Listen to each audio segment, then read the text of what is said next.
Tintin.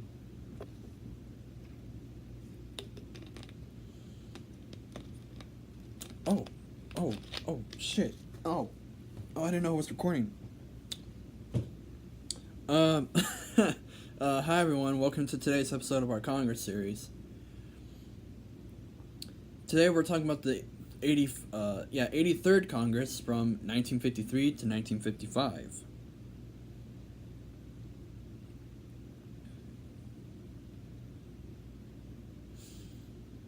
So, yeah. I would like to reiterate, like I did on Monday, that this is week number 21 of our Congress series, so yay, we're just about there.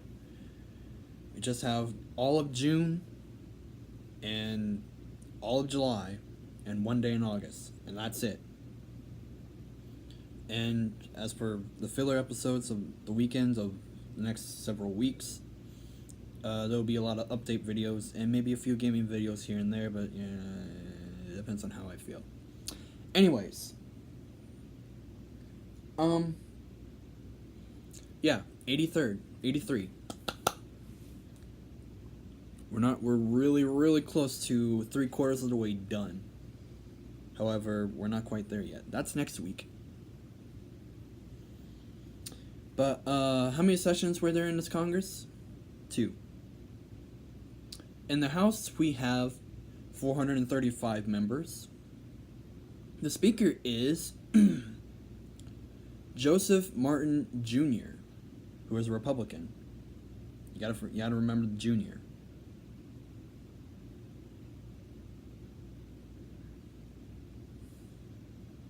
So yeah. Which in turn, in the House, we have 221 Republicans, 213 Democrats, and 1 independent. Yeah, we have a lot of independents nowadays. Over in the Senate, we have 96 members. Again, cut that into, you get 48. That's how many states we have. Alaska and Hawaii are still under American influence, but they're not states yet. They're still considered as territories, but they're not states yet. That'll happen next week.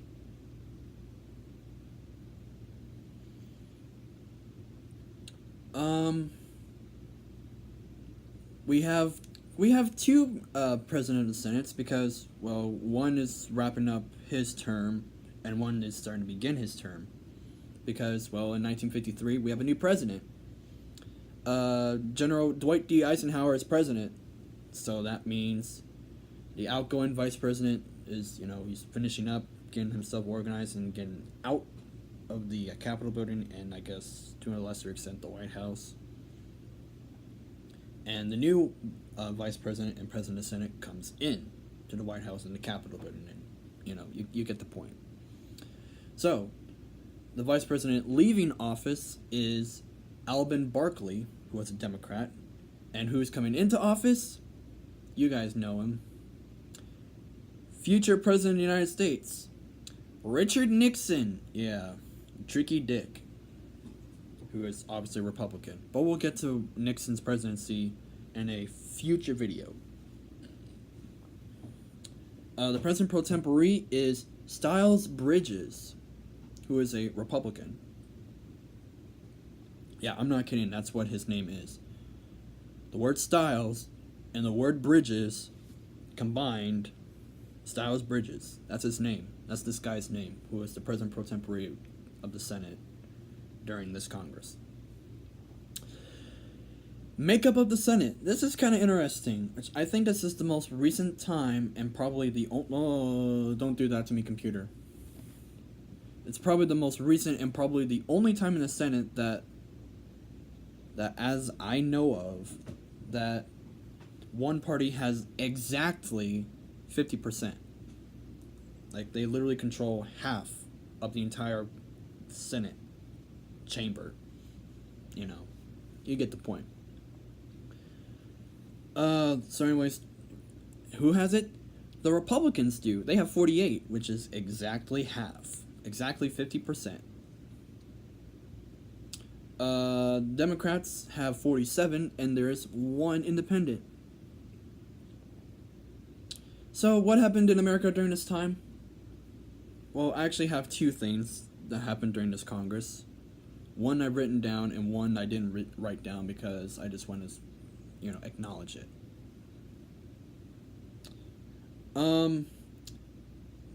So, number one, both the US and USSR test the ultra-deadly hydrogen bomb. That's right. Obviously, this was a time when, US and USSR were... obviously, the Cold War was still going on. Korea was just now starting to wrap up. And, that whole spiel.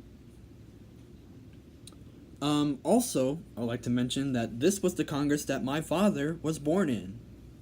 He was born in 1953, and this was the Congress he was born into. Also, with that in mind, let's see if I can go back here and try to find it. My grandmother was born in 1940, which means she was born in the 76th Congress that we talked about a couple weeks ago. So, yeah, I just want to mention that, and yeah. So, yeah. Hydrogen bombs and birthdays.